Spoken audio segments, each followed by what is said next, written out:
Alright, ntumbudde nga bwe nabasuubiza nti olunaku lwa bbalaza nja kuba ntumbudde ssaawa zennyini endagaanye 2 ez'akamugeezako olwaleero. Mutya nno bannyabo ne bassebo mwenna abampuliriza olunaku lwaleero ng'olunaku lwa bbalaza ennaku z'omwezi ziri 28 ennaku z'omwezi ziri 28 omwezi ogwokusatu omwaka 2022. Muri mutya nno bannayuganda mwenna buli mugi asinzira okulabira akatambi kano oba okawuliriza muki baliko gye mutuusako engalo kansulenti buli bulungi. Olunaku lwa bbalaza oba mande mu luzungu ennaku z'omwezi ziri 28 omwezi ogwokusatu omwaka 2022 muki baliko gye mutuusako engalo. Kale nga bwe nabasuubiza nti ku lunaku lwa bbalaza nja kuba ntumbudde n'ebyewuunyisa ebigenda obbajja enviiri ku mutwe ntumbudde. So ne yakatu kategeeza muno nti mukulu atumbudde nga bulijjo saagala batwala nga simaze babuuzaako. Njala okusookera ddala okubuuza ku bannayuganda bonna bawangalya mu nsi ez'amagulu meeru bwenna gye mwaddukira ogenda okunoonya ekikuli amagala eddiba sinakindi abamu gye mwadduka okuwonya obulamu nga nendabo gye simufungize. Mbalamusizaako nyo bannayuganda mwenna bawangalya mu ggwanga erya Amerika buli kitundu kyonna wooba osinzidde okulabira akatambi kano either mu maloboozi oba katambi akatambula ke tuyita omuzimu egitambula kye tuyita video. Mukyebaliko gye mutuusaako engalo kansuubire nti muli bulungi. Nange ndi bulungi mwebale kukola mwebale kwebereramu yonna gye muli. Bwe nva ono n'entindigana engenda mu ggwanga erya Canada ery'omulirwano ne mbalamusaako mwenna bannayuganda mwenna bawangalya mu ggwanga erya Canada mukyebaliko gye mutuusaako engalo buli province yonna gy'olimu. Mukyebaliko gye mutuusaako engalo mwebale kukola mwebale kweberera mwebale kukola buli kimu. Enjala okubebaza nnyo mulimu gumu akoze okola nti conference y'abatamanyanga bana ba National Robbers Movement yayimiriziddwa mugende mu maaso nga mukola mulimu ogwo. Bwe baba tulemese waka namwe mulina obalemesa gye mulina okubeera. So no mwenna mu Canada mbatumiddeko abalwadde mukama bakingiriza musobole okuwona. Bwe nvaawo ne ngenda mu ggwanga erya Bungereza. Mbalamusizaako banyabo ne bassebo buli mugi asinzira okuwuliza mu ggwanga erya Bungereza buli kibuga kyonna ky'olimu mukibeerako gye mutuusaako engalo. Abalamu kyali ku mirimu abalamu nnyusi abalamu muli waka muli ku TV gaggadde munjolekeza amaaso wepo ne mumpa n'amatu kansuubirize buli bulungi. Nange ndi bulungi bwe nvaawo ne ngenda ku ssemazinga wa Bulaaya. Bannyabo ne bassebo mbalamusiza abalangira n'abambejja basaava ne babunaava na buli ssekinnomu era gy'osinzira okulabira akatambi kano. Mukibeerako gye otuusaako engalo kansuubire nti oli bulungi nange ndi bulungi. Mwebale kukola mwebale kwebereramu ate mwebale kwagala nsi yammwe. Newankubadde mukyebase naye tuli munaatuvaamu mujja kujjukira nti ensi yammwe mugyetaaga ate mujja kudda musituke. So mbalamusizaako mwenna bali mu European Union. Bwe nvaawo ne ngenda ne ntumira ku bannayuganda mwenna bali mu ggwanga lya Australia. Mbalamusizaako bannayuganda mwenna kansuubire nti buli bulungi. Nange ndi bulungi ebigere bino ebindeese mala okubabuuzaako nga bwe mala okulinda ku bantu bawere kubanga obudde tulina butono nnyo njagala kukola vidiyo ejja kuba ya ssaawa emu n'eddakiika 2 bwe neeba esuseewo Katonda n'asaasira njagala gikolera essaawa emu n'eddakiika 2 eyakatuuka ekyokukola okimanyi saagala saategedde saawulidde nagani nze kwabya muntu information enjirina buli kimu nkirina so mutegeeze abantu mutambuze vidiyo eno nkimanyi nti bayinza ogikwatamu naye tetulina kyakkola bajja gikwatamu naye tetulina kyakkola so no awo sijja kulwawo bwemala okubuuza ku bannayuganda bonna bali mu European Union ne ntandika okubuuza ku bannayuganda abali mu Asian countries mbalamusizaako okusemazinga Asia mujye baliko gye mutuusaako engalo kansuubire nti muli bulungi. Nange ndi bulungi mwebale kukola mwebale kwebereramu mwebale kwagala nsi yammwe. Nange nno wendi nze tumyemu so mwenna balamutuuza bannayuganda bali mu Asia bwe nvaawo ne ngenda ku ssemazinga wa Middle East mbalamusizaako bannayuganda bonna abali Middle East nsi muuli osinzira okulaba vidiyo eno okulamusizaako gye balako gye otuusaako engalo manyi gye batawaanya naye nga tewali kyakkola tulina okugikola ki tulina ogibeeramu bwe tutyo ne tuba nga tukola ki ne tuba nga embeera bwe tube tugitambuza. So no mbalamusizaako mwenna kansuubire nti muli bulungi nange ndi bulungi. Bwe nvaawo ne ngenda ku bannayuganda bwenna bawangalya mu ggwanga erya Butuluki mbalamusizaako buli kibuga kyonna ky'osinziramu okuwuliriza vidiyo eno bannayuganda bonna bawangalya mu ggwanga erya Turkey mwayifu tugiyita Butuluki. Buli kibuga kyonna ky'olimu oba oli Ankara oba oli Izmir oba oli Konya oba oli Istanbul oba oli luddawo wonna naye nga muli olaba saa zino la vidiyo eno mu ggwanga erya Butuluki nkulamusizaako gye baliko gye otuusaako engalo kansuubire nti muli bulungi nange ndi bulungi. Bwe nvaawo ne ngenda ku ssemazinga Africa so bannayuganda bonna bawangalya mu Africa mbalamusizaako gye baliko gye mutuusaako engalo kansuubire nti muli bulungi nange ndi bulungi mwebale kukola mwebale kwebereramu sijja kubaluisa ne ngendako ku mpimpi ku nsi eziriraanye Uganda bannayuganda bali e Burundi Rwanda Tanzania Kenya Egypt Sudani y'amambuka ne South Sudan mwenna mbalamusizaako abali mu South Sudan mwenna mwebale kukola mwebale kwebereramu n'enzijja butereevu nnyo n'enkoma mu Kampala wakati. Mbalamusizaako bannyabo ne bassebo abalangira n'abambejja basaava ne bannaaba ne bannayuganda mwenna buli omu gy'asinzira okulabira akatambi kano mu bitundu byonna bya Uganda mukye baliko gye mutuusaako engalo buli kitundu kyonna ekya Uganda Northern Uganda batumidde, abamu Uganda batumidde, abamu East batumidde, abamu West batumidde, mwenna mwe bale kola mwe bale kwagala nsi yammwe. Era nsumbudde ne information saagala saategedde. Alright. Nga njala tandika video y'olwaliro. Okusookera ddala njala tandika n'ekigulalo kyaleero. Ekigulalo kyaleero kyo tekigenda basanyusa. Naye nga njagala kibawulira nammwe mugumye emitima. Era njagala mbeere bagumu nnyo. Video eno genda komekeza buli omu ng'otegedde ekigenda mu maaso mu Uganda. Video eno genda komekeza buli omu ng'otegedde ekigenda mu maaso mu Uganda. Ate mwajja kubuuka amaaso. Alright.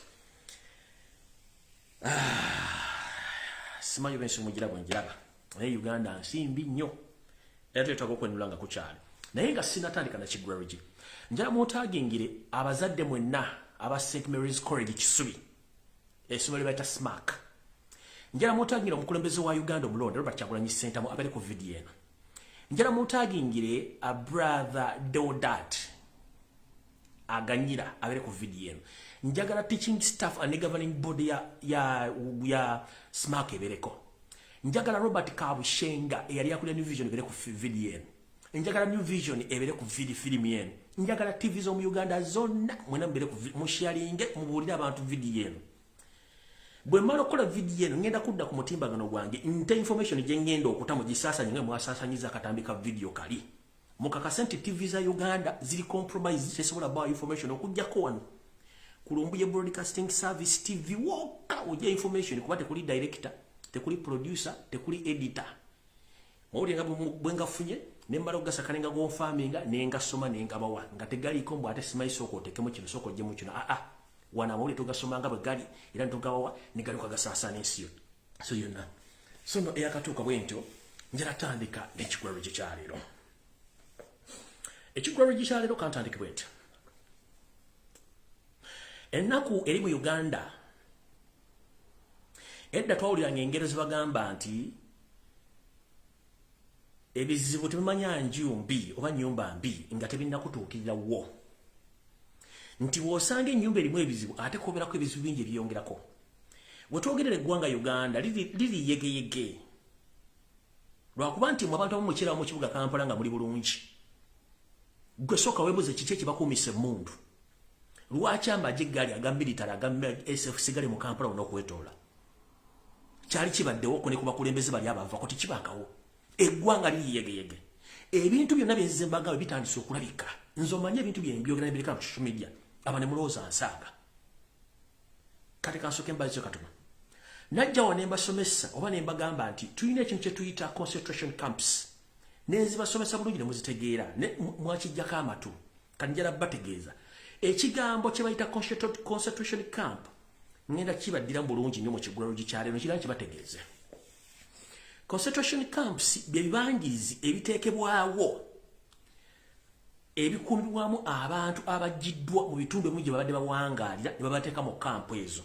Nga kampu ezo bazibateekamu either olumu ensi eyinza okuba eguddemu ekirwadde ne baagala bakuŋŋaanyizaawo oba ng'ensi erimu obutabanguko ne baagala bakuŋŋaanyizaawo for security oba nga gavumenti ekikola okuwamba n'okutwala amataka g'abantu n'okugabajjako okubatta. Kati kubiri byensoose mu Uganda tebiriimu. Ekirimu kyakubba ttaka na kusengula bantu kubajja ku mataka gaabwe. Bwe twogerera essaawa zino concentration camps zino basomesako gye buvuddeko zigenda mu maaso mu Uganda. Ngera bwe twogera mu bitundu bino wammanga mu Buganda mwennyini omuli Ssingo, Luweero n'Olukoola lwonna. Nfunye information olwalire confirming nti olw'okuba nti nasirika okwogera ku nsonga zino concentration camps olwalire zaatandise. Abasajja abazaana n'abasajja ba Kabaka batandise okugwa ku byalo nga batwalibwa mu bibangirizi mwe babatedde tenti okubabeezaamu we banaabajja okutandika obbasunsula batandika okutta omu ku omu nga tebasobola kudda ku mataka gaabwe. Kino kyeyolese mu Buganda kitambula mpola kigenda kumala Obuganda kigende mu bitundu ebirala. Nabagamba concentration camps zino zigenda kubanga ono Munyarwanda kagulupu k'Abanyarwanda akajja okusanya Obuganda n'Abaganda kakola ebikolo bino ng'ensi eraba. Mwadde mulowooza nsaaga ekintu kino nakyogera ku kigenda maaso mu bitundu omuli Ssingo, Luweero, Nakasongola n'Olukoola lwonna abamanyi Olukoola lwonna nga bwe lutambula byonna concentration camps zitandise okugenda mu ki mu position oba zitandise okugenda mu action abantu babajja ku mataka gaabwe ne babateeka mu camps by force n'ennyumba zaabwe ne bazimenya ne batwala amataka gaabwe.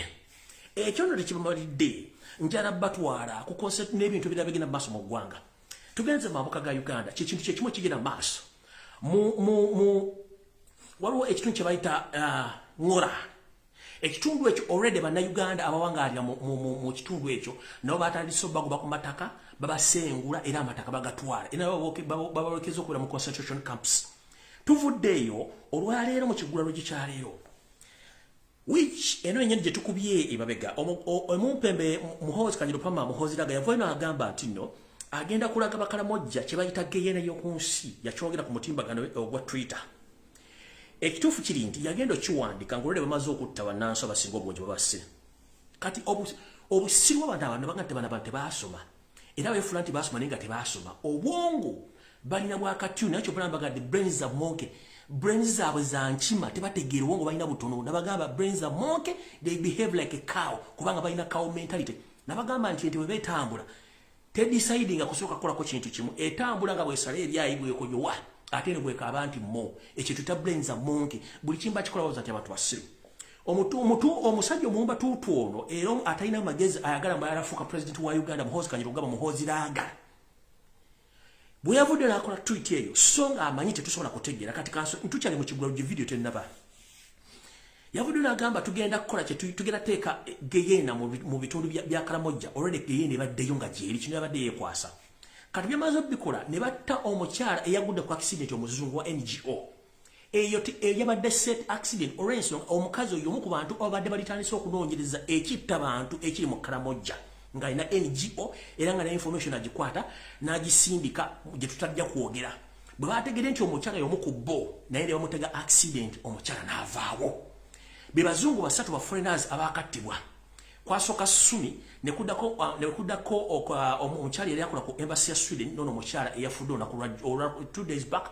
gwe bateza accident yabadde anoonyereza ku kitta bantu ekiri mu Karamojja region kati olwokuba bano basajja basirwa za tutegeera kye bakoze ono nga ajja ku tweeting agamba ati ngenda teeka hell mu Karamojja region n'agiteekayo kati ono bw'avuddewo ne batandika okusasula bu page ne bu page ku Twitter ow'abantu babayaaye ne bateekayo nti abatulukana balumbye Karamojja ne bajja ne bookya please don't be fooled abatulukana tukimanyi bulungi bwe twasomanga mu history bwe twasomanga about East African and cattle rustling twamanyanga nti abakaramojja balwananga ne babasayo kuba bakente ekyo nga tukimanyi mbuzi za drone yange era nengisindike twavunaanyizibwa egende wa gavana atwala ekitundu kibayita ekya Turkana bw'atuuse wa gavana mugambye tetunnafunako lipooti yonna eraga nti abantu baffe basaze ensalo ne bagenda e Karamojja oba ne bagenda e Uganda egamoli bakyamunyo era tegannatuukawo nkiddamu tabuzaabuza nsindise drone yange ewa gavana atwala ettundutundu lya Turkana ono muhozi gye yawandiise mu abatulukana bayingidde Uganda bookya no it's a first information doctored information and it's a blackmail against Kenyans muhozi kennyini ng'akimanyi ng'akozesa amagye ga SFC bali mu kutemaatema okusaanyaawo okwokya ebintu by'Abannayuganda n'okubattira mu busiisira n'okubatemaatema mu ngeri efaana bweti sinagenda ku video kino kikyali kigulalugi njagala mbalage kino kikyali kigulalugi be Bannayuganda be bali mu kutemaatema nkyali ku kigulalugi video tennaba be Bannayuganda nkyali ku kigulalugi video tennaba nkyali ku kigulalugi video tennaba njagala balaga ono yabadde agamba nti ki mbwesimaye batulukana baabo Bannayuganda ekitta bantu kigenda maaso mu Karamojja region nga kikolebwa muhozi kanyero gaba n'amagye ga SFC baabo basajja batu ne bakazi batu babata bamalawo e Karamojja baabo kati wano we bayokyezza ne bookya ennyumba zaabwe na buli kimu ne bakisaanyaawo ne bagamba nti abatulukana be bakoze omulimu guno no it is the responsibility is for Muhozi Kanyarugaba using SFC to massacre the people of Karamojja. So there is a genocide which is taking place in the Karamojja region. But meanwhile, the son of the first son stated that these are the Turkanas who invaded Uganda or the Karamojja region. That's blackmail. No, because I've consulted one of my friends to talk to the governor of Turkana, but he said nothing had happened or nothing. He had received information about their people invading Karamojja. That is wrong.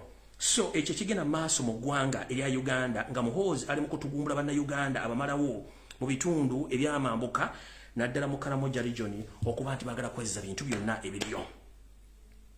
Kyova olaba nti diversion nyingi nnyo ze batandise okukola bateeka ebiboozibozi okubuzaabuza. Nono MP eyavuddeyo n'ayogera mbu simanyi Kyagulanyi Kyagulanyi asooka yeetonda okugenda. No, madam, let me tell you, there is no reason as why Kyagulanyi apologized, because he's not the one who committed the offense. And as we Ugandans, there is no need to ask someone to apologize to come for a burial. Burial is not something which you order someone to come or to make an application or to apologize. No. We know that Museveni is trying to drag Uganda, or is trying to make division amongst two Ugandans. Madam, you are used. Right now as I speak, you are an MP from northern Uganda, but you sleep or you have properties in Uganda. What if you play those cards with wrong people and time comes and you are supposed to go back in northern Uganda, or you're supposed to sell your properties to leave Uganda? Don't be fooled and don't be used by Museveni. We are all Ugandans. We have a freedom of movement around or across Uganda without making any application. Kyagulanyi did nothing. Even the person who led the demonstration, yes, he's coming from northern Uganda. He's a concerned citizen. But for you, because you are used, you are intimidated to Robert Kyagulanyi Sentamu. As because you are used, madam, go slow. Don't play the cards which you are not able to stop. Don't be used to play the cards which you are not able to stop. We are all Ugandans. We are free to move in each and every part of Uganda. Free. You are an MP who sits in the Ugandan parliament, which is situated in Uganda. This is to remind you. You are an MP from northern Uganda who sits in the parliament, which is seated or which is located or which is situated in Uganda. Don't be fooled and go slow about your trouble statements, because I know Museveni is worth paying you. Awonvuddewo saagala kulwawo. In fact, n'ekigulalo gikankikomyawo ntandike video eyandese olwaliro. Kwata olwapala n'ekkalaamu tugende. Nabagenda mu ntagende kabushenga n'abantu bonna bagula okola video. Era mmala okubawo information engenda kudda ku mutimbagano gwange nte information ngibateere mu gisansa nge mwakoze olunaku lwaluli. Alright, kati video etandise.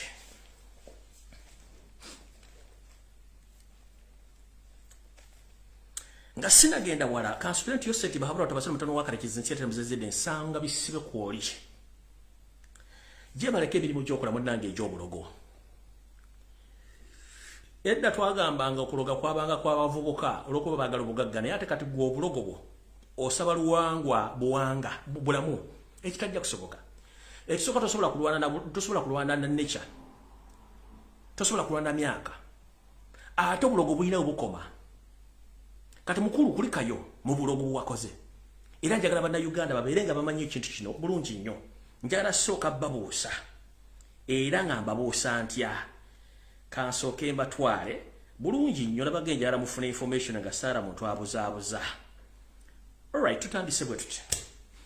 Nga bwe nabategeeza ku lunaku olw'omukaaga nti Yoseti bahabula otabasana mutono wakarekezi drone zange zaagwa ku mpapula nga omukulu ono bakola denteekateeka omulambo gw'omugenzi Jacob Oulanyah okujja ku Friday ku ssaawa 5:55 ku kisaawe kya UN oba kisaawe kyali ky'Entebbe era omulambo gwatuuka.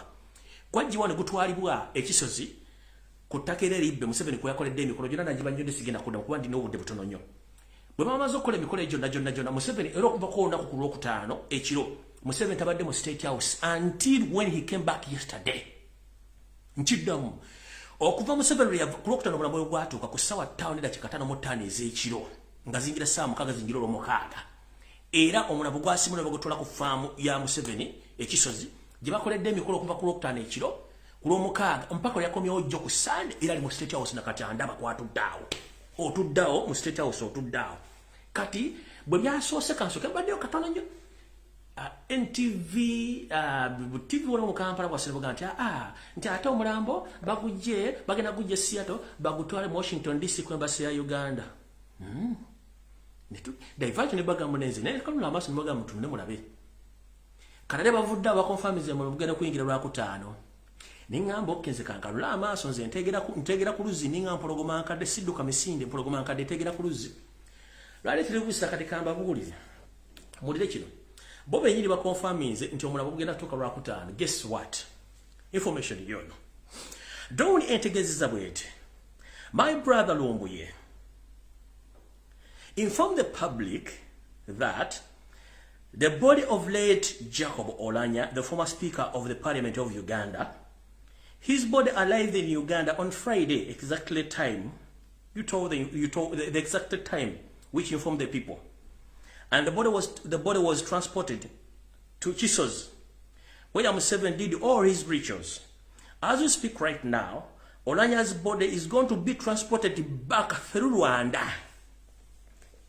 Ulira angambye bwati muganda angije baleko jotusaka engalo ngabe twakutegeeza nti omulambo gw'omugenzi gwatuka ku lwokutaano ku ssaawa 5:55 ne gutwalibwa ku Kisoze makola emikolo gyabwe era emikolo gyabwe ddejjo bo kwe kukonfaminga nti omulambo gugenda kujja ku lwakutaano nga guyite Rwanda gulyoka guyingire Kampala kiki baakoze Museveni olwamala okukola emikolo gyonna omulambo bagenda kuddamu bagutikke guyite ku ttaka guve Kisoze guyingire Rwanda gubeereyo nga bagutadde mu friji zaabwe then bagutikke ku lwokutaano nga gugenda kuyita kutaka guyingire Rwanda gubeere Rwanda bageze ku lwokuna ekiro nga bukeera ku lwokutaano bagutikke bukomewo era baproposing either baguleta ku presidential jet baba bakulete ku chartered plane nenga probably eyinza okuba Uganda Airline to okabalinga kiri nti Uganda Airline yali yagenze mu America ku bintu bibiri either presidential jet oba chartered plane oba ku Uganda Airline ku bintu bibiri nenga watogere saazi omulambo gugenda kuva ku farm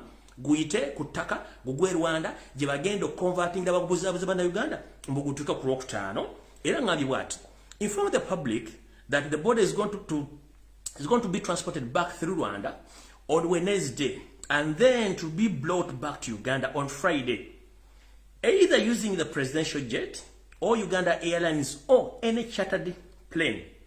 Olira sijja kwongerako bingi njagadde kubuusa ggwanga tebabalya ssente bakoze akamanyiro kaabwe bazze baguyisiza ku ttaka guddemu guyingire Rwanda guve Rwanda guleka guyingire Uganda. Museveni gyebale ko kansuli nti oli bulungi munange ndi webale kuloga munange goloza ne muggulu banalogerayo oba emyaka najjo sobola ogirogo gizze babiga munange tuli mu .com era manyi kuno kwoli tuli mu .com era ate ne system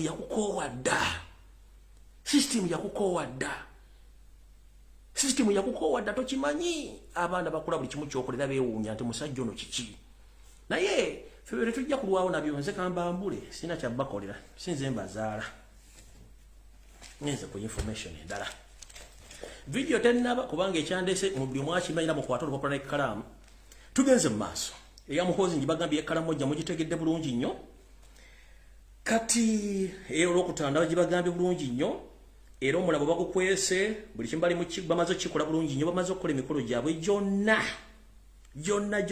bagikoze bagimaze bulungi nnyo okuba nti kati ono agenda kuzza omulambo kati wuliriza mubadde mulyawo nga Anita Amongi asindika muwala wa Mugenzi Jacob Olanya nti agenda musindika mu Canada amuwere mpaka lwanaamala emisomo ezo na diversion nebaga bagenda kumaliza nyumba y'omugenzi Jacob Olanya ezo na diversion yavudde n'akwata siringi sakawumbi plus n'akaba northern abafiirwa ente zaabwe zona that is cover up or covering up something kati nasindika Nobert Mau ate kati Nobert nina secretary jingendo okukola kati Nobert Mau mutaji ngabere ku video basindize Nobert Mau agende ku radio station nga alimba abantu ngayogera nga family member, you are not the family member and you are the spokesperson of that family. Ate nga oyina ne mission gye wakoze ngenda kwabya leero. Mission gye wakoze ngenda kwabya leero. Gye wakoze ngo yagala tekita walanya ngenda byogera kasokumaliza wano. Sigwa yogera family ya Mr. Olanya kubanga go just olimbega. By the way, let me inform you. Omwami ono kimukozesa ebintu bino n'okulyamba n'olukwe eno maleeto.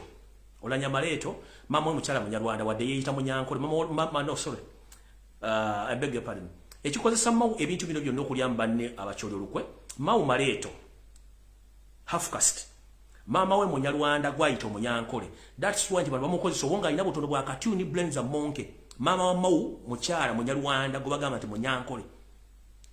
Bino mbijja mu reliable source mama Mo mchala Munyarwanda lwakuba nti yayita Munyankole ye era ne bwaba kyagala mama Munyankole nenga mama Mo mchala Munyarwanda kati akasayikali akablemiza monke mwekali bulungi nnyo tofuna akole bintu bino byonna kati ngenda mwabye sina kyakola ne Museveni mwabye ne Reverend Father or brother or Kisubi na ngenda kwabya kanduza mukitegedde bulungi nnyo byonna biri by'okubuzaabuza yajja ko bolanya byonna bibaddewo kati ngenze ku information endala ngenda kutegeeza kitugumu women MP Madam Lilian Aba. Madam, please stay on and stay in your line. Whatever you are doing, because you are paid by Museveni to disrupt peace in Uganda and to play the tribal cards like your boss, Winnie Doty. And I request Winnie Doty to come publicly to apologize to the His Majesty, the Kabaka of Uganda, for the crime you committed against him by blackmailing him. And you know what you did. So, Madam Lilian Aba, you made a statement which might cause problems to you because you are an MP who is not supposed to talk such things. You are an MP from northern Uganda, well educated, but you misuse your brain. Robert Kyagulanyi, as a true Ugandan, he's supposed to move freely in any part of Uganda without sabotage. So, madam, please behave well because you might open something which you can't even cross.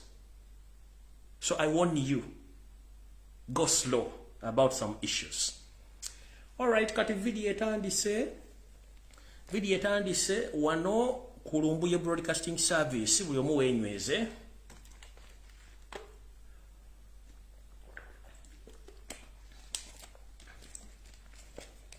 Kansulia dino bati mauko oli kuno.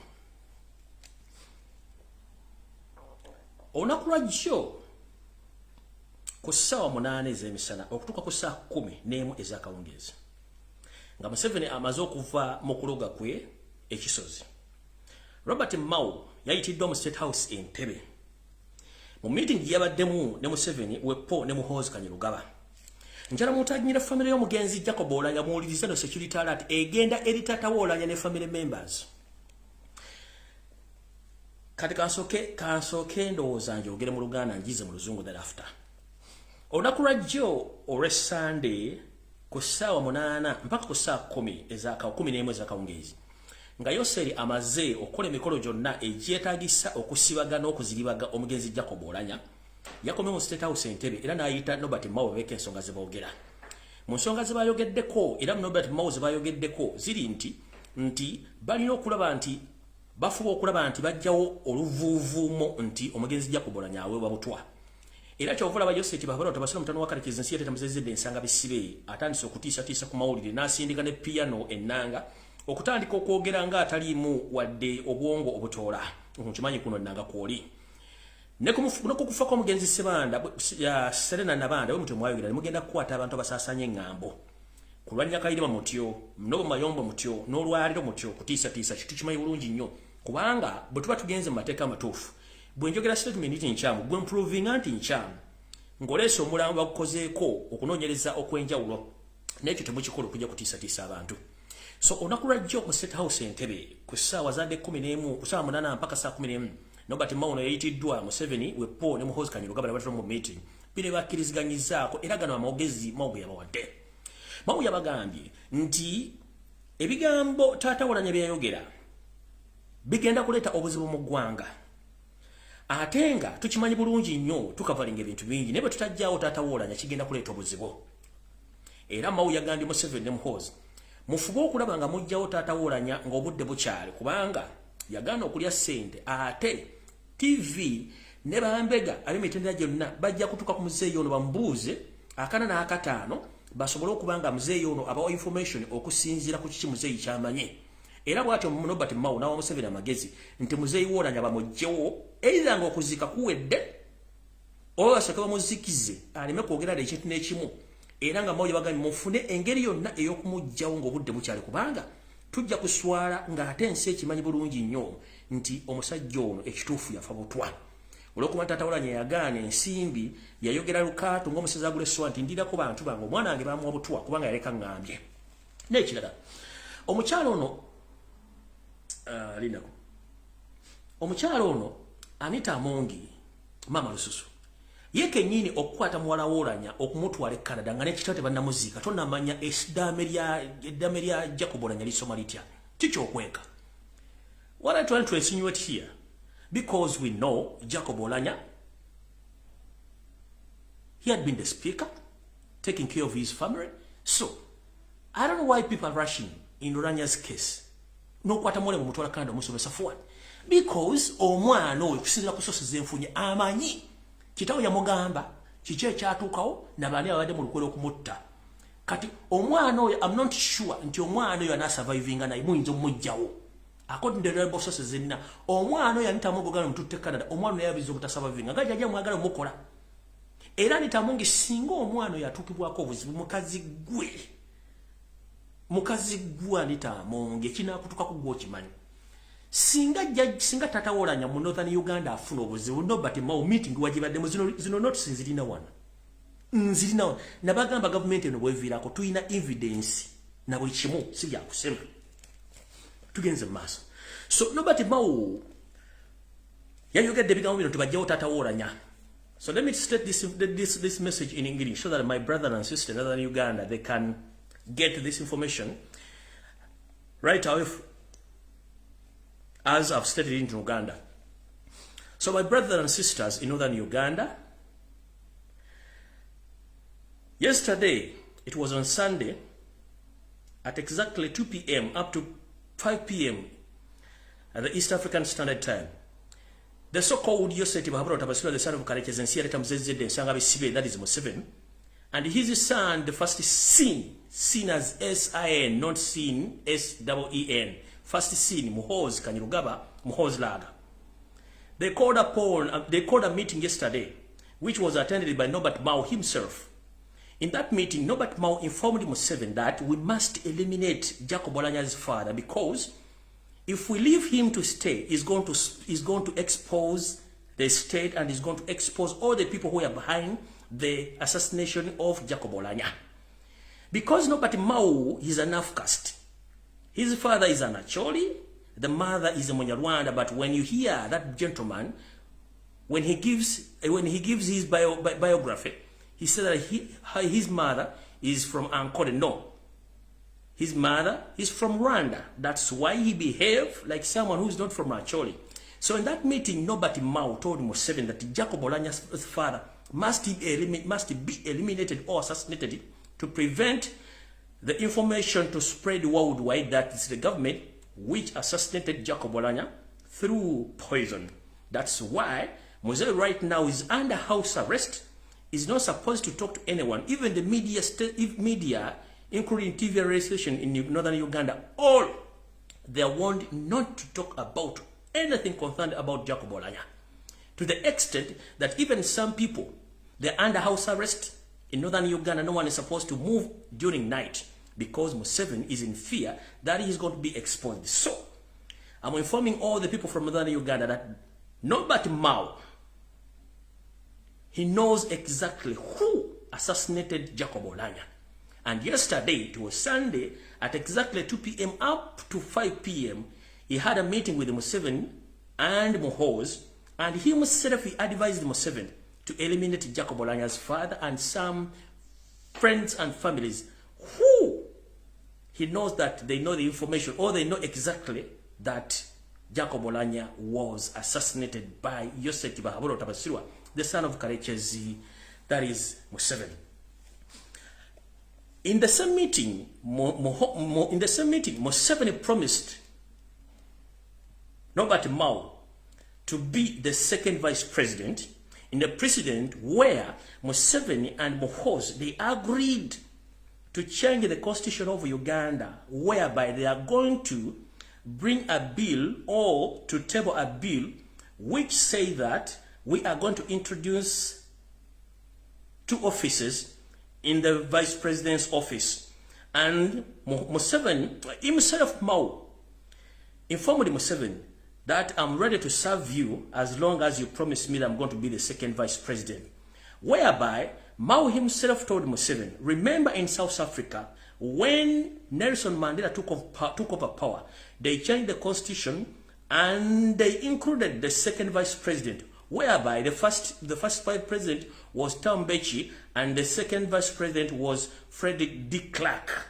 So Mao told Museveni that, please, I'm ready to serve you if you change the constitution and you give me that office as the second vice president, because anytime, anywhere, Madam Jessica Alupo, you are going to be eliminated, and they are planning to bring in Muhoozi as the vice president. Therefore, and they are planning to table a bill which will say that we are going to introduce the second vice president so that they can bring in Norbert Mao as the second vice president in the constitution of Uganda, because he had betrayed the Northerners. The extent is covering up the people who have been assassinating Northerners. Remember, during the Kony time, when almost Northerners were eliminated, he was the chairman of LC5 of Gulu. He did the same of hiding the information and play game with the Museveni, until one of his colleagues, who was among the people who were in the peace talks, that is Madame Betty Bigombe, if I'm not mistaken, Madame Betty Bigombe, she ran away after discovering that Museveni and the regime, they were about to assassinate her because she refused to lie to the nation about Kony massacre of Northerners in Uganda. So as we speak right now, Norbert Mao has sealed the deal with Museveni so that he can become the second vice president by giving Museveni some ideas of assassinating Jacob Olanya's father so that he can take over the position of the second vice president. Katiba nange enamusa etuse ku nyoge amawulire gatandise. Tutandise tutya. Njira mutanyi Robert Kyagulanyi Ssentamu abazadde bonna ab'okusimaaka. Ekindeese olwaleero kwe kwambula omusajja ono gwe bayita omusajja wa St. Mary's College Kisubi eyayita Headmaster. Mwangamba nti akantu kano kabeeramu ettaala yange, oyo ndoza mula bulungi. Oyo bamuyita Brother Deodat Aliganyira, ye Headmaster wa St. Mary's College Kisubi, mutabani wa Robert Kyagulanyi Ssentamu gy'asomera. Ndoza kamba olina footage endala, era yono wano ng'alina mukama we Muhoozi Kanyerugaba. Yoyaawo ng'alina mukama we Muhoozi Kanyerugaba ng'amukolera emirimu. Kati njagala ndibaviire ku ntono mu lutegeere. Omwami ono tuzze tumukolako story kyenjagala osooka okwanfaminga. Omwami ono state agent era mukozi wa ISO. All along is a state agent ate nga mukozi wa ISO. Bamuwa mission ey'okugyawo mutabani wa Kyagulanyi kwa kumusibako blackmail na gwe yamukolako era n'ayita state medias of publishing information yeeyo. Whereby teyamanya nti ebyafaayo tebikola ki, ebyafaayo tebirimba. Ebyafaayo mu butalimba njagala muntagingira wano omwami gwe bayita Robert Kabushenga wa New Vision. Njala tandika na information eno soka njibasomere mumanye ekyaliwo si kye kituufu. New Vision kyawandika kyali kikyamu, ekituufu ngenda kibawa era mukitegeere. Ntandise bwenti. Kiri bwekiti. Amawulire gano mugala bulungi nnyo ga New Vision. Mugala bulungi nnyo gago ga New Vision. Simayo mugala ga New Vision. Makaddeko nengenda bawa information eri clear. Makadde kati ngenda basomera. Njo kino kyensoma. New Vision si kyalina okuwandiika kubanga ono brother alina emivuyo gye yakola ne footage mulina ngenda mubalaga bumale mutte ku social media atambule. Kino New Vision si kyalina okuwandiika. Bawandiika bwe bati. Bagamba student riot as a school head is suspended, which is wrong. Tugenze bwe bati. Amawulire gano ba article yawandiikibwa Chris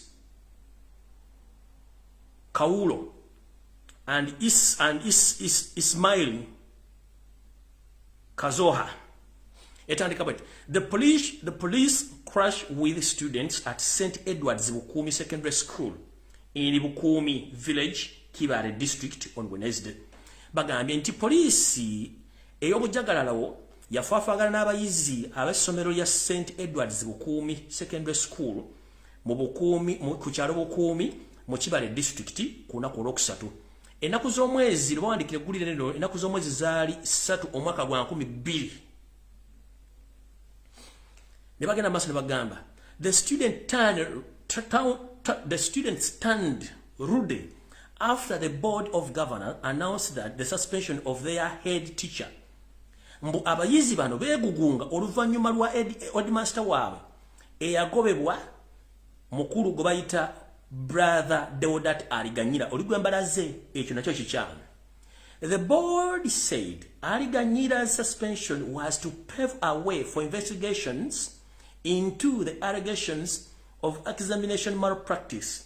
Bagamba nti akakiiko akaddukanya essomero lino kagamba nti okugibwawo kwa brother Aliganyira ono oba okumugjawo ku mu kifo ekyo oba okusindikibwa mu lumulo olwaze kwali kunoonyereza engeri ebibuuzo gye byakwatibwangamu n'abaana okukoppa mu ssomero eyo.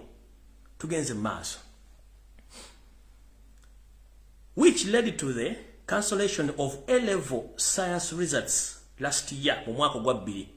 The students smashed windscreens of the three vehicles and set brother to the house of the deputy head teacher, Constant Nanyondo. Bagambye nti abayizi beegugunga ne baasa endabirwamu n'emmotoka 3 ezaaliwo ne baziteekera omuliro era n'enju y'oyo eyali amumyuka omukyala Constance Nanyondo nayo ne bagyokya. Leaving household properties worth millions of shillings in ashes. Mbu kino kyaleka nti ebintu ebibalirwamu ensimbi ekibalirwamu obukadde bw'ensimbi okubireka nga biri mu vvu. Tugenze mu maaso. Nanyondo was reportedly in Kampala at the time of the strike. Bagambye nti omukyalo ono Nanyondo ebiseera bino byatuukirawo oba okwegunga kuno bwe kwatuukirawo omukyalo Nanyondo yali mu Kampala ng'okwegunga kuno ogenze mu maaso. The student demanded that Nanyondo quits, accuse her of conspiring to sack their head teacher. They also said she had overstayed at the school. Abayizi bano bagamba nti okwegunga kwabwe kwasinziira ku mukyala Nanyondo oyo okumuteekako ebigambo ebitali bituufu nti bamugobe oba yagobesa ono Deodat Aliganyira ate n'ekirala mbu omukyala ono yali aludde nnyo ku ssomero lino. Tugenze maaso.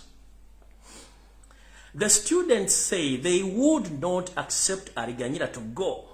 Bagamba abayizi nti tebagenda kukkiriza mukulu Deodat Aliganyira okugenda.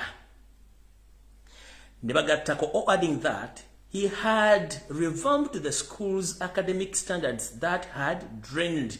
Bagamba nti okugoba kwa Aliganyira kiba kikyamu nnyo olw'ensonga bo ng'abayizi bakisuubira nti omukulu ono yali azizza engulu ebyenjigiriza ebyali bigudde wansi era yembu yali abizizza. Ne bagenda maaso bagamba Aliganyira became the school head teacher 4 years ago. Nti omukulu ono Deodat Aliganyira yafuuka omukulu w'essomero emyaka 4 gye buyiseeko. Tuli ku bukuumi tetunajja ku St. Mary's. Ne tugenda maaso. The district officer in charge of the Criminal Investigation Directorate, Mr. Mike Ogwal, said the board members should not have announced the sacking of the head teacher. Bagenzi bagamba nti omukulu akulira district eyo mu byensoma oba omukulu akulira district eyo mu by'okubuuliriza ku misango egyefaananyiza ku egyo omukulu gwe bayita Mike Ogwal yagamba nti akakiiko akafuga essomero lino tekandibadde tekabuulira lwatu okugobwa kwa omukulu akulira essomero ono brother Deodat Aliganyira. Tugenze mu maaso. The police overruled the board decision and directed Aliganyira to stay at the school as a way to calm down the students. Polisi olwokuba nti nkozi ya gavumenti era muhoziganya Lugaba yali agiramu mukono n'omukulu ebiseera ebyo eyali kale ekyezikayihula. Polisi yategeeza nti kino kigisusseeko olw'akakiiko akaddukanya ettomero kono okuyisa ekiragiro okugoba mukulu Aliganyira ono nti yandibadde asigala mu ssomero oba muyite asigale mu ssomero lino asobole okukakkanya omuliro ogwali gugenda mu maaso mu bayizi. Tugenze mu maaso. When we said the head teacher should stay, the students calmed down, he said. Mbu era bo abasirikale abo bwe bwayogera n'olukiiko olukulu olufuga essomero eryo nti omukulu ono Leodat Aliganyira asigale kino kyaleetera okukkakkana obusungu bw'abayizi era mbu ne bikomaawo. By the press time, Aliganyira, who declined to talk to the New Vision, was still at the police-guarded school. Bagambye nti bannamawulire bano ogenda okujja okubuuza ku mukulu ono Leodat Aliganyira okwogerako naye ku nsonga ezo okulaba ba New Vision tebasobola mufuna olw'ensonga nti omukulu ono yali akyakuumibwa ku kifo ekyali kikuumiddwa poliisi ku ssomero eryo tugenze maaso. St. Edwards is located about 30 kilometers from Mubende town in Bwanswa sub-county. Bakugambye nti essomero lya St. Edward lisangibwa mu kitundu ekyesudde kilometers 30 okuva Mubende mu tawuni mu kitundu kye bayita Bwanswa sub-county. It is one of the oldest schools of brothers and Christians instructions built under the Bunyolo Kitara Catholic Diocese. Bakugambye nti essomero lino lyerimu ku masomero amakadde nnyo agabeeramu ababrother n'abakristo n'abakatuliki agazimbibwa ku musingi ogwo nga gali mu mutendera ogw'okuba nti gatwalibwa mu kitundu ekya Bunyolo Kitara Catholic Diocese. Olugero olwo New Vision bwete bwe yaliwandiika. Olugero lutuufu lwe luluwa kye kituleese olwaleero. Olugero lutuufu lwe luluwa. Video etandise. Nabagambye video etandise wememme ntono wuliriza. Kati ngenze ku video olw'olugero. Omwami ono bw'amala okukola keesi eno yonna New Vision kale kyezikayihula baba wa information entuufu biki ebyaviirako omwami ono okugobwa ku ssomero. New Vision ngeri under Robert Kabushenga ne bakweka information ne bagizikiza ne balooza tegenda kuvaayo. Information entuufu yali ki? Wuliriza mbalage ne footage nve wano ngende. On Wednesday 1st 2009 at St. Edward's Bukumi, Kibale district, the house of the deputy headmaster Constantine Nyondo was burnt to ashes on orders of Leodat Aliganyira.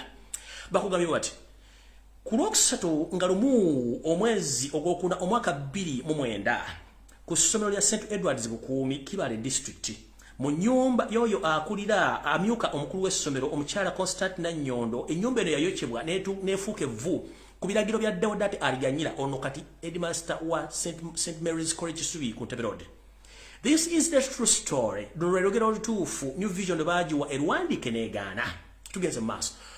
1 week earlier, Leodat Aliganyira had been caught in an act of sodomy with a junior staff member of the school. Bakugambye nti wiki emu mabega brother Leodat Aliganyira kati nga ye headmaster wa Kisubi St. Mary's College Kisubi yakwatibwa mu kikolwa ekyokulya ebisiyaga ng'abirya omu ku bantu abasomesa mu ssomero eryo abasembayo wansi obasini ba junior staffs.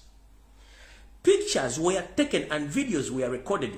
Because Leodat Aliganyira was the headmaster, the picture were presented to the deputy head teacher, Madame Nanyondo Constant.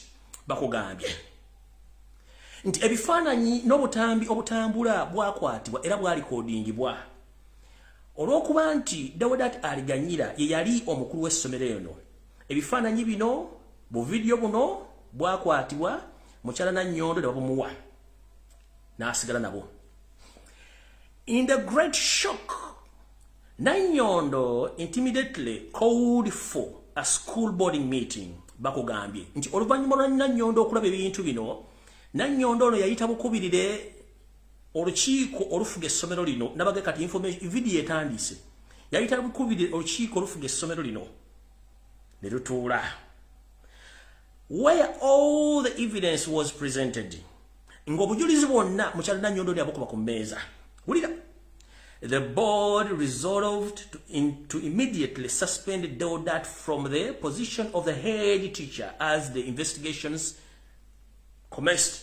Bagambye nti olukiiko ono mukyala Nannyondo bw'aluyita olw'abakulembera essomero lino lyonna mu bwangu nga nenda bugisimu fungize olukiiko lwasawo Deodati aliganyira okumujja mu kifo kino nga nenda bugisimu fungize ng'okunoonyereza bwe kigenda maaso. Tugenda maaso.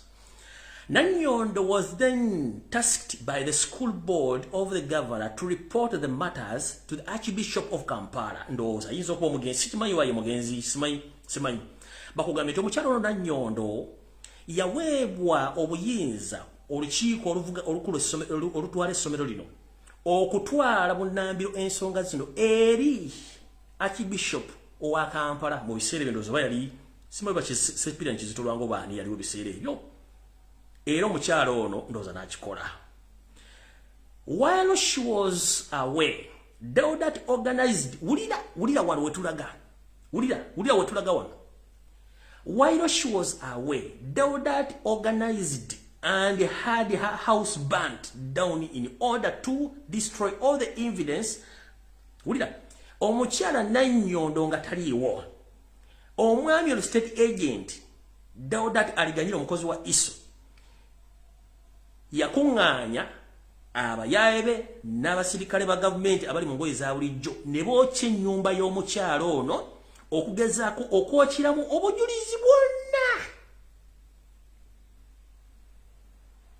Era yasindikiriza abaana okwekalakaasa. Kati jjukira New Vision baali bagiwadde ebifaananyi ne video zonna. New Vision olwokuba nti Kayihura yaliwo mu biseera nga police inspector general ate nga New Vision kabusenga yagikulira byonna nga bitongole bya gavumenti ng'ate ono ISO agent bagera bujulizi no buveeyo. Kati yo New Vision nesoka ne wandika article eri gye basomedde mu kusooka. Kati no article entufu yalina okubeera mu mawulire. Ono omwami yasindika abayizi bo kyessomero ne bayayeba SFC n'aba state agents okubuzaabuza obujulizi buno. Kiri kye mbagambye nti kiki ensoso okusoma kyali kikyamu. New Vision yakola New Vision yakyusa information gye bagiwa neteekamu yeyo covering omuntu ono. Information egiyina ngenda gibawa. Tugenze maaso.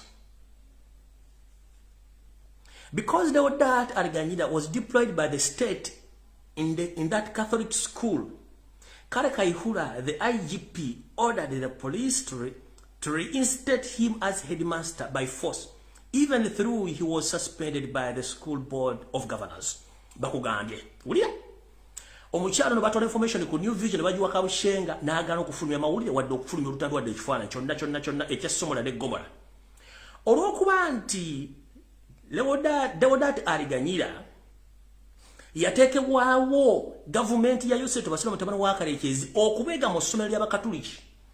Kale Karekezi Kayihura eyali omuduumizi wa poliisi yalagira abapoliisi bunnambiro nga nabo gisimu fungize okuzzaawo omwami omukulu w'essomero nga ebiragiro bwe biragira kubanga ye kebaagala era ne balagira n'olukiiko olutwala essomero eryo okikola bunnambiro okuzzaawo omwami ono. Mukulu Kabushenga gye baleko ssebo ne New Vision yammwe. Njala ko baza drone zange ziri mu New Vision ezaddemu archive okumpa information mubali nnyo mubalire ddala. Omukulu yaza ntusobola kufuna information kati ngenda kubaabya. Tugenze. Nkyabasomera ddala baleetera ebifaananyi ddala kembite bitambule ensi yonna. Feeling frustrated, Nanyondo decided to take the evidence to Bukedde in order to expose Deodati. Omukyalo no bambi ngali mbirowoozo ayina ebirowoozo bimutuddemu bulungi nnyo omukyala Nanyondo ono. Era ng'alina pressure nyingi yasalawo atambule agenda atwala obujulizi buno ku Bukedde ne ku New Vision asobole okweexposing omusajja ono ebikola byakola ebyasomola ne Gomola byatuusa ku bakozi banne wepona abaana. There she handed the videos and the pictures to the New Vision Group CEO Robert Kabushenga for publishing on Bukedde TV, in Bukedde newspaper and New Vision. Tugenze maaso.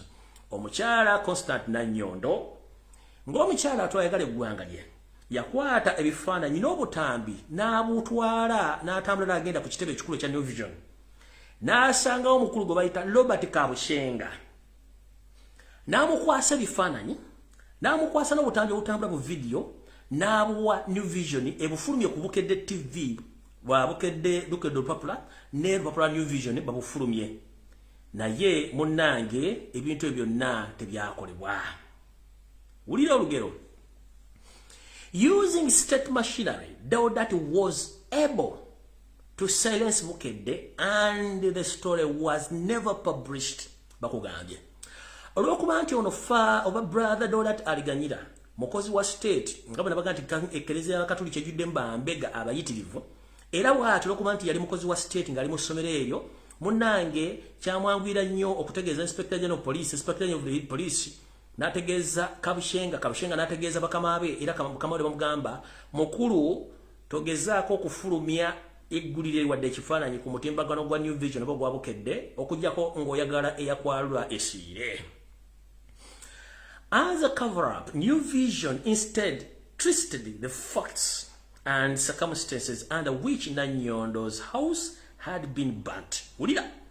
Ye story ye bagambi basoko kuteeka mu New Vision eyekiyaye etali ntuufu bakugambye. Olupapula lwa Bukedde. New Vision lwakyusa emboozi ne lugamba nti mu kukyusa emboozi n'okugezaako kubikkira lwagamba nti nno nti ennyumba y'omukyalo ono yayokyeddwa olw'abayizi okwegugunga era tebyaddamu kufuluma. You can read the New Vision of Wednesday 3rd April 2009. Bakugambye nti osobola okusoma olupapula lwa New Vision ng'ennaku z'omwezi 3 omwezi ogwokuna omwaka 2009 abalina mu lukebere mujja kulaba story y'enfu bino gye mbawa y'entuufu. Olwaleero today 13 years later, Deodat Aliganyira, he's the headmaster of St. Mary's College Swiss Mark. Even while the Catholic Church is aware of all the things around him, they have backed off and let him continue being in charge of the best Catholic schools in Uganda. Bakugambye. Emyaka 13 egiseewo mirambirira. Omwami ono mumpembe Deodat Aliganyira kati nga ye senkulu ow'ettendekero lye bayita St. Mary's College Subi essomero ly'Abakatuliki eribadde lisomesezza abakulu bonna mu ggwanga nga ne Eklezia ekimanyi bulungi nnyo ebyogera ku musajja ono bingi naye egenze mu maaso omubikako akagoye oba akawero n'omuleka ogenda mu maaso kulya ssettendekero ono ng'omwami ono alina ebikolobero ebitajja nsa wadde okukola ekintu n'ekimu mu ggwanga. Kati wulira era tunula. Yakozesa media okweexposing omwana wa Kyagulanyi nti yali anywa enjaga, which is wrong. Ebikolobero byakola byonna New Vision n'ebibikkirira. Kati mukulu tewamanya nti wajja kujjayo Lumbuye Broadcasting Service etalina producer, etalina editor, etalina ani amawulire gakuwanga bino kubwerere free of charge. Njagala ensemanye era Catholic Church tubawadde ennaku 5. Either omwami ono asibwa agobwa ku ssomero nga nawe gisimufungize oba tugenda kumanya nti Catholic Church teriiwo. Sebo OHTibwa mukama wange kanteekeko nnyongezeko n'ettaala. Sebo OHTibwa Archbishop mpyo wa Kampala. Nakula bulanga wakajja mu office wetoloddwa enkweze ngende bambega Museveni yateeka mu Eklezia. Era bavirako sipina Kizito lwanga okufa mu butwa. Nawe bakwerudulira kugamba. Tukusaba botaswaza Eklezia ya Mukama Katonda n'essomero okulita okuyonoona. Tusaba omusajja Deodat Aliganyira ogobwanga nabe gisimufungize obutasukka wiiki eno. Abazadde basimaka mwenna nga nabo gisimufungize olumala okola ebifaananyi bino muyite olukiiko lw'abazadde wamusoke mujja abaana bammwe ku masomero ng'obudde bukyali kubanga ekigenda okudda mujja kimanya. Robert Kyagulanyi Ssentamu omukulembeze wange Robert Kyagulanyi Ssentamu kansoke kugambe bw'ajja ku lukuŋŋaana lw'abazadde olwavaawo bati omwana bamuwadde ebibonerezo nga n'ekimu kibonerezo yakimazirwa jjo ekimuvunaanya lwaki yadde waka n'akulira buli kimu kyonna ekibadde ku ssomero okuva lwavaayo omwana badde takubuulira drone yange yanga nti omwana bamuwadde ebibonerezo ebisukka mu 5 okuva lwavaayo ng'akeera ku nkumbi bamubonereza okuba nti yakubuulira kati kino kigenda eri abazadde basimaaka mwenna bwe mutatuuza lukiiko with immediate effect Catholic Church mutagwa musajja ono nakumusibako misango tugenda kutegera nawe mukolera government era abaana b'abantu bali mbulabe era n'ensoma ya Uganda yonna efudde olw'okuba ne Eklezia yenyigira mu bikolwa eby'ekikolwa eby'ekifula nnenge. Aya basi ebifaananyi bino ngenda bita bwe mmalo bibalaga wano oyo mukulu Deodat Aliganyira omulaba bulungi nnyo ng'amaze okukwatibwa butereevu mu kikolwa ekya Somola ne Gomola ng'amaze okusiyaga junior teacher era nga badde asiyega n'abaana ku ssomero ekyo kifaananyi kimu ngenda bita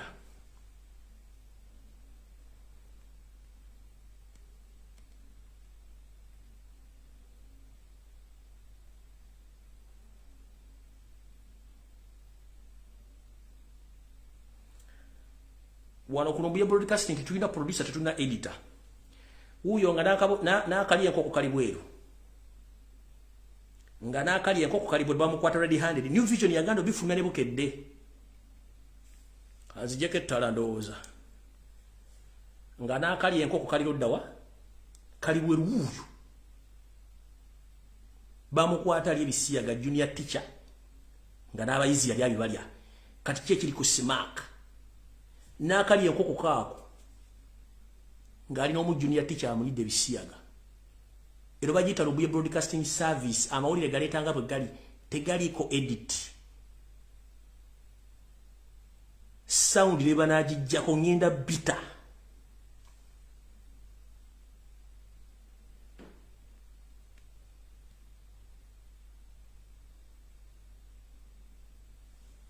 sound leba najijjako ngenda bita uyo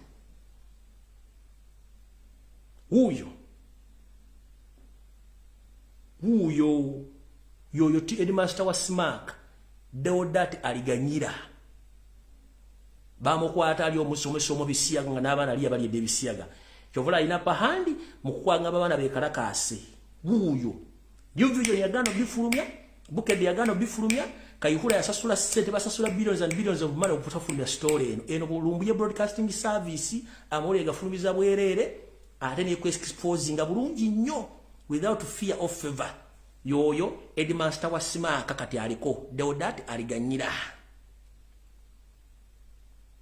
wole abulungi nnyo kakali enkoko kankasembeze kako kaka kali enkoko mukalaba kaka kali enkoko nkyagenda mu maaso kyabaleetera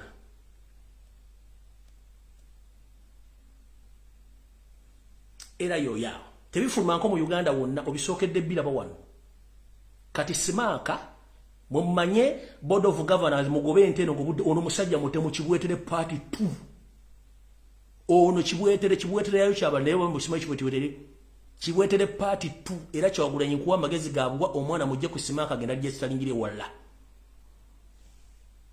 temujja bisa uyo eno eringa reference bamuwandiisa awandiika amanyage alime kwekwasa uyo bamukwata mu kikolwa ekyokulya ebisiyaga erinnya lyo deodati aliganya eno si photo edit si mbuki temuli photo edit temuli bamukwata ali mu junior teacher ebisiyaga uyo kati yedi master wa simaka musubire simuliri mu kibyo ngenda bita mbiteke ku page bwe malo bita ku page mu bisasa nyanga bwasasanyize guliri ya jo erya video kambadire mu wano nga akali enkoko kali bweru wano okka Lumbuye broadcasting service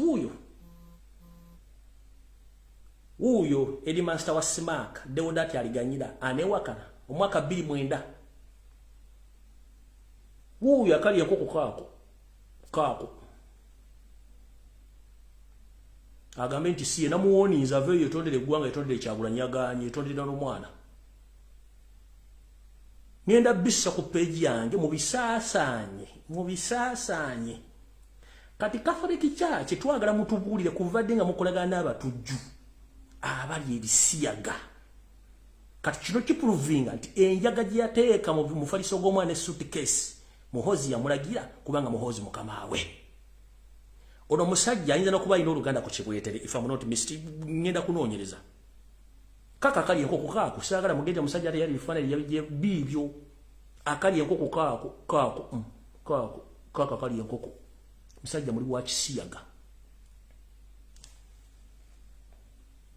uyo yenanga atunda ng'ense mu bijjiridde uyo mulaga alesa abalaza uyo Ero KTV mu Uganda ekuwamba we bagita Lumbuye broadcasting service tegaliko bikisi megaliko ebikola tegaliko fridge tegaliko chi kati simaka board of governors Catholic Church of Uganda CID ekibuli mugende mukwate oyo musajja wa yaliko New Vision director Kasika Busenga New Vision bagikwate onedi master bamukwate ngana bugisimu fungize batubuulire ono musajja akola ki mu ssomero Catholic Church of Uganda.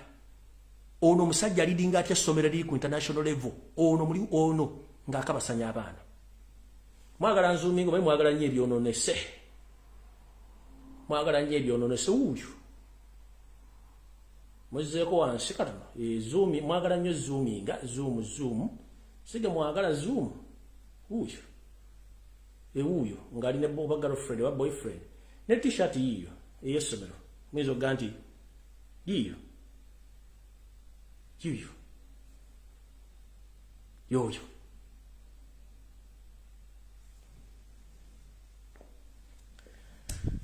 Kati information je mutasobola kufuna ku TV ndamanyi okunywa amazzi. Bwoli muzadde wa Simaka. Story je mwali mu meeting. Omusajja n'agana Robert Kyagulanyi okwogera era ina kyakweka. Ne wano ku Lumbuye Broadcasting Service information tujikuwanga bwete tuwekola edit no. Kati mukulu Robert Kabishenga gakubugumye. Kale kezi kayihula gakubugumye. Catholic Church of Uganda with immediate effect. Mugobo musajja ono. Era Simaka eri essomero situmana kikiri baana babandi. Kati okubalaga nti mbeesobolera mmwe. Kanziseeko wano. Wait a minute. Mulindeo katono nnyo. New Vision baji wa mawulire gano baji wa sende Ebya ne Kale sirikira mawulire gano. Kati njagala nga mukyali ku simu okwo mugende ku page yange ngenda biteekayo kati ngandida wano nga sinavaawo. Mbiteeka mu bisharinge. Ngaye mwashanize ka video kali. In fact njala bawa mawulire nti bwe namaze okubawa ka video yakole mukatambuza ngaye mwakoze omuvubuka bambi bamusudde mu intensive care e Mulago gye bamusudde era kitegeezeddwa bulungi nti family bambi oluvanyuma yakoze eki lindako mulindeeko njagala biteekayo kati mayinza TV yange ekolerawo tesula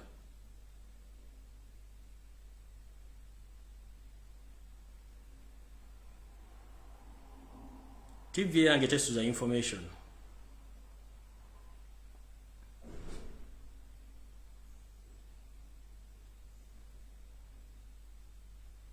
jarambi bateereyo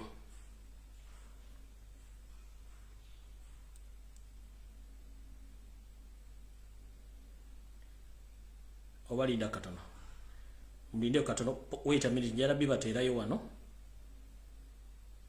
na nyachi njalo okusosa ako immediate mugende mbisharing mubisindike ono yali nya majenga tamanyi fete batutomera mulindeeko njibatereyo kati ono yali nya majenga tamanyi mulindeeko ndeko wano bibatereyo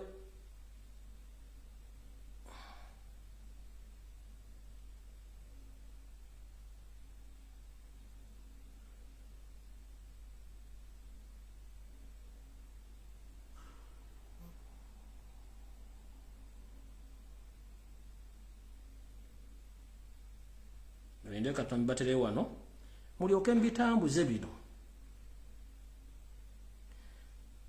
not now dachike mbigena kubaje musoke mutambuze post yeno mugitambuze nali mukyale ko gitita kule zidda advance mugitambuze ebula ko seconds bide tuka ku page yange aya bas you can now share worldwide oyawedde ngimaze ngitadde ha post bangambidde ombo eri against the community standards katugenda kukola nga jjo njitade bangandi against the community standards katugenda okukola mujje mu inbox yange njibawe mujje mu inbox yange njibawe ngabo twakoze jjo bangembo eri against community standards kati mujje mu inbox yange njibawe kuba tumaze giteeka Facebook ne sindikira mbo tiri against community standards kati ngenda jiba mu inbox twalike tukolenga jiwe twakoze njitade Facebook nsirikide ka message Bitisa against the community standards zikali ngenda jiba wa banange kati kangire kumbimu ogwokuba video ogwokuba bifananyi temufaayo momo na machi mbikolamu bangembo Facebook ngayita against community standards kati nzikangende mujje wali mbibawe mukama bakoma takomira mpera tujasikana na kulalona musabira abantu bekala mojja ogwange ngumazi maximum respect nchitadde